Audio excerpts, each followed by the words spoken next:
Yan, busy habang nagbabantay ng bata. Nanonood din ng TV, kikinig ng balita. Kahit mura lang, nagtsatsagaan kahit paano meron. Malaking tulong na to sa akin. Salamat kay ma'am, salamat kay Lord. Malaking bagay na ito. Hindi ako na-bored. Pag napagod, pahinga. Kahit gabi na, gawa pa rin, walang oras. Gawa ng gawa, umaga, gabi.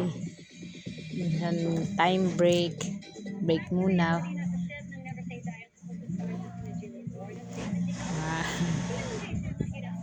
Masaya kahit paano may pera tuwing Sabado pang gastos sa estudyante, pamasahe.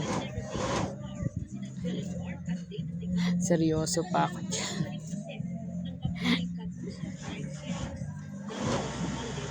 Para kumita.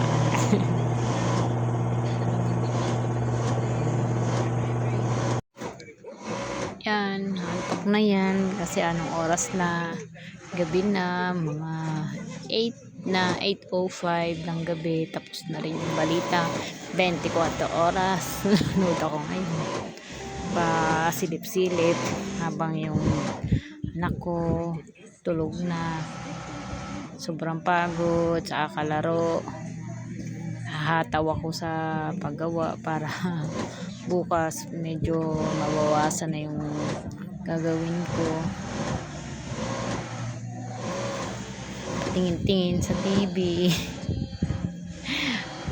paminsan-minsan, pang tanggal ng stress, pantanggal ng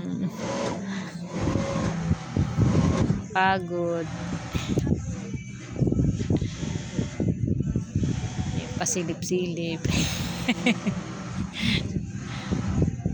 Parang correct.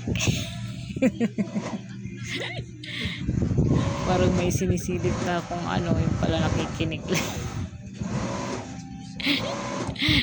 Nakikinig sa balita. Seryoso.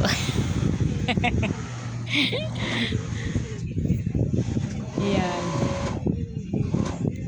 Check din. Tingnan ko rin yan. Magkamali lagot.